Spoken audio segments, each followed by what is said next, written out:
Welcome back to Fudge Muppet. My name is Scott, and man, I've been playing so much Starfield. I've been living and breathing this game. I've done multiple playthroughs, experimenting with all different kinds of characters, seeing all the kinds of role-playing experiences this game offers, and in fact, the first of our builds, the Gunslinger, is out now with more to come. However, I've had one main character which I have so far sunk 120 hours into, in which I entered the New Game Plus feature and finally hit level 100. And in order to potentially save you guys a whole lot of time and help you get the most out of Starfield, I'm going to ask the question, was it all worth it? Starfield's an amazing game in our opinion, and it's just a perfect fit for those of us that love role-playing in huge game worlds, and we tend to think that it's at its best when taking your time, pursuing faction questlines, side quests, missions, and exploring, bounty hunting, pirating, or stealing, depending on what type of character you're playing. We also really enjoyed the main story, but we have seen the advice float around that you should rush the main story to get to New Game Plus because then supposedly this is where the game really begins. This is wrong. New Game Plus is a really cool feature, but please don't feel pressured to rush the main. Imagine that advice for any other Bethesda game. Ignore everything but the main. Seems crazy to me. Bethesda games are at their best when you explore and go and do things at your own pace, in your own way, carve your own journey. New Game Plus has some really cool features, but the juice just isn't worth the squeeze in my opinion. That's all I can say for the spoiler-free section of the video. Warning! From this point onwards, I will have to discuss main story spoilers only. I won't mention what I don't have to, like with the factions and such, but in order to properly discuss New Game Plus, I do need to talk about the content and outcomes of the main story. So, if you don't want to be spoiled, do not keep going with this video. Come back later after you have finished the main story and experienced it for yourself. Also, please do not put any comments about this content on any of our other videos. And also, if you don't want to be spoiled, be careful of the comment section of this video. Okay, I'm about to do it. I'm about to talk about it. This is your last chance. Spoilers incoming. 5, 4, 3, 2, 1. Okay, you've been warned, let's begin. Throughout the course of the main story in Starfield, you will encounter the Starborn, trans-dimensional entities that, like you, exist within a multiverse. I will brush over the various character complexities, but the Starborn essentially come to new universes via the Unity and seek to collect the artifacts, seek new powers, and again head to Unity once more, entering new universes and pursuing the grand truths of the universe. At the end of the main story, you have the ability to become Starborn, and through Unity, enter into a new universe. This is the New Game Plus feature. Pretty nifty that it's conceptually entwined with the main story, and from a thematic point of view, I really like this for a sci-fi story, and I think the main benefits of it truly come for those people who don't want to start a new character, but have exhausted all the quest lines and content of Starfield, and then want to start again, or perhaps approach the quests differently and make new choices, but with the same character progress. It also offers an opportunity to get those unique weapons leveled appropriately. Most of Starfield's quest rewards seem to be leveled. For example, Deadeye, a unique Razorback, seems equivalent with an advanced Razorback if you get it at high levels. But ultimately, leaving your universe to become Starborn is a big decision. You leave all your companions, gear, outposts, built ships, and pretty much everything behind except your skills and your powers. This is the big trade-off. So let's provide some context for my situation. I was level 81, had completed all the faction quest lines, obviously the main quest, had explored every system and lots of planets. This character began actually as an exploring-focused character, surveying planets and such, which by the way is a very powerful way to level up if you are spec'd into the skills. Check out our exploration guide for more on that and how to approach it. But I had done all the companion quests, romanced Andrasia, built an awesome ship, I had it all. But then the temptation, the curiosity grew, and so I started a New Game Plus by walking through Unity. When you first go through Unity, you will enter the universe in your very own Starborn Guardian ship with a new armor set called Starborn Astra, with a set of randomized legendary effects. More on this in a bit. When you die now, instead of a typical bloody death, you now actually disappear in a starry dissipation like the Starborn you have killed previously. Neat little feature there. But you are directed to the lodge to speak to Sarah, and you have a choice to repeat the main story and pretend that you've never met before, or you can skip the main quest and tell her and the rest of Constellation that you are in fact Starborn, which provides a very shortened, straight to the point version of the main story, collecting a bunch of artifacts and then, like always, dealing with the emissary and the hunter and heading to the buried temple, rebuilding the armillary if you so choose. So as New Game Plus is mainly intended, I think, you would just skip the main story, enjoy the new dialogue and perspective as a Starborn, not have one of your companions die through the main quest, and enjoy this new universe. However, there is more. In each new universe, you can actually go to the temples that are laid around the universe and collect the powers again, which actually rank them up, if you already have the first version. So for example, Grav Dash becomes Grav Dash 2, or Solar Flare becomes Solar Flare 2, and then 3 on successive universes, so on and so forth. And for someone like me who has done this rodeo more than once, you can end up with powers as high as rank 10, but it seems to cap from here. At least the phase time power seems to cap, as that is the power you get at the end of the buried temple, and I've done that over 10 times now. Now, the benefits of the ranks tend to be things like extended duration and lower power cost, so you can be more of a space wizard tier character, and this does feel pretty cool now that I'm level 100 and am on New Game Plus 10. But was it all worth it? To start with, before I entered Unity for the first time, I was level 81, had an amazing ship and a full crew, and still more side quests and exploration to do.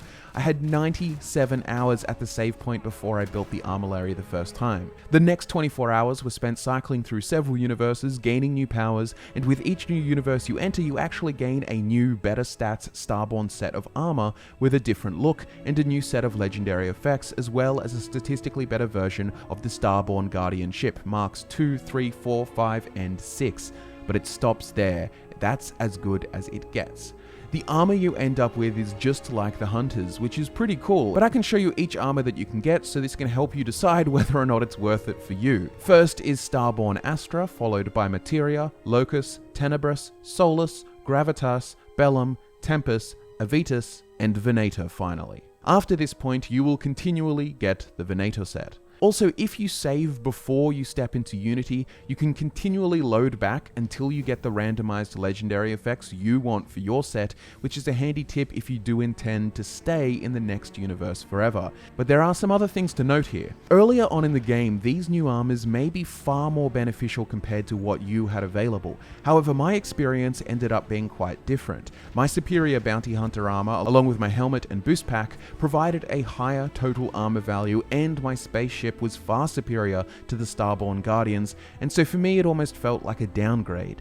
So if I was to break down the actual trade, it's everything you own and have done, except your skills and powers, traded for very cool sets of armor and a solid ship, plus the most important part of the trade deal: actually having to play through 10 additional universes if you want the ultimate rewards. It takes a whole bunch of time, even if you are being super efficient. Each time I did skip the main quest function and grabbed all the artifacts and rebuilt the armillary as soon as possible, getting whatever temples I found along the way, and in some of the universes I went to collect all the powers, but if I'm being 100% honest, playing Starfield this way does become a grind. If you were to do all this first and then at New Game Plus 10 settle for an actual playthrough, you would not have experienced the best of the game and would probably put it down far before then. Consider it took me 24 hours and I was already a high-level character with lots of skills available to me. Collecting the artifacts definitely gets stale. I think the artifacts are supposed to be in different locations each time.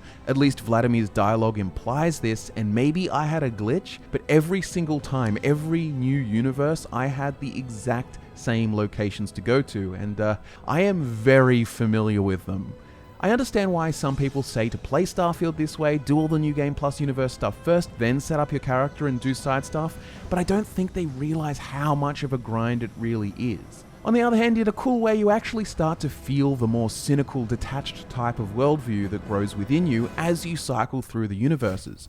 This is probably how the Hunter feels, and fittingly, he has the armor you get for going through 10 times or more. There were instances in certain universes where I would just do things like kill Vlad this time, tell someone they suck, just anything I wanted because I didn't really care about the consequences and I could just always go to a new universe and just do it all again. I have to say that it felt like a cool story bit in a weird way, like the gameplay actually affected my character's behavior because it made me feel more detached. I'm nowhere near as attached to Andrasia number 6 as I was to my OG Andrasia. None of the characters seem to stick the same way when you know they are transitory as you skip through universes. In the final playthrough, after I got the Venator armor from a role-playing perspective and also from my actual perspective, I was tired. I told the emissary and the hunter to suck it, I killed them both, and resigned to rebuild things in this new universe, as different as it feels. Ultimately, I think for 95% of players, New Game Plus just won't be worth it. I know I would not be doing it again, at least not 10 times, especially if you're the kind of player that is far more interested in role-playing. I'd rather just play a new character with new traits and backgrounds and experience the game a different way. This is where the value of Starfield is. Running through universe cycles doesn't hit the same, and it's why I really recommend that you don't bother with it. If you are going to go ahead and do it, then be my guest and enjoy the cool powers and cool armor. I hope you find it worth it. However, if I have convinced you to not bother, and you're never going to do it, I can indulge you in some spoilers. Click off the video if you are going to go ahead and do New Game Plus and want to be surprised. 1, 2, 3... Okay, spoilers now. Let me tell you 2 of the unique experiences I had in the universes and save you some time. Bethesda has accounted for players that would try and rush and burn through many universes, obviously by offering better armors and such, but also there are 2 unique experiences that I had. One was the most jarring and risky. I think it was my 6th or 7th universe.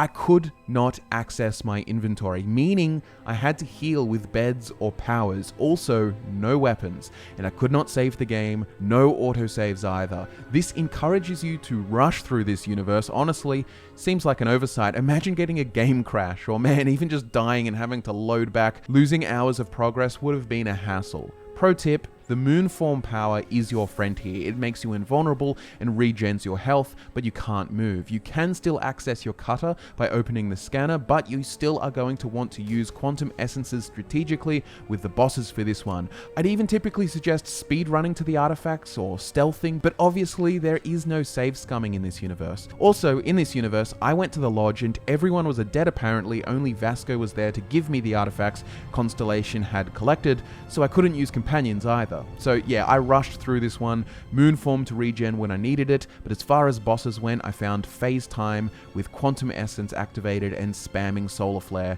seemed to work best. Also, on my 9th new universe, I walked into the lodge as usual and found that there were multiple versions of me here instead of Constellation, and apparently it's becoming a little universal congregation of me's. And this was a refreshing change, but there wasn't much to say with them, nor can I have them as companions, so I ended up bailing on this universe too. Those were the only 2 truly unique universe states that I had, and I hadn't seen others online yet, just those 2. But look, it is really great that Bethesda added this function for those who want it, plus it actually has really compelling story reasons for its existence. But is actually playing through it fun? Is it worth it? I'd say no ultimately. There are cool moments like seeing different versions of you, or getting a new 6th set of Starborn armor, or even abusing the hell out of the phase time power at its maximum level, but ultimately I did this for you guys so that I could give you an informed opinion about whether or not this pursuit of all this power is worth all the sacrifice to get. It turns out that the real red pill is to take the blue pill and go back to your universe, uniquely yours, with all its faults, with all your regrets, and all your experiences. In my opinion, that's where you belong. 9 out of 10 players will have a much better experience just forgetting about New Game Plus, or if you really want to, then doing it once after you've exhausted everything in the first universe, but honestly, I would just not recommend doing it. I'd rather start a new character with a new background and traits, a different build, a different angle. That is where the joy of the game is there for me. Thanks so much for watching the video, guys. Please do be respectful with no spoilers in the comments, then again, you shouldn't be scanning the comment section on a video game about New Game Plus if you're trying to avoid spoilers. Also, do not comment about this on any of our other videos. Please just be respectful to other people's experiences. Anyways, that is all from me for today. I hope this video has helped to inform you about all the pros and cons of entering a New Game Plus, but like I said, most would be happier in their original universe foregoing New Game Plus entirely. Subscribe for more Starfield content. My name is Scott. Thanks, and I'll be back to nerd out with you again real soon.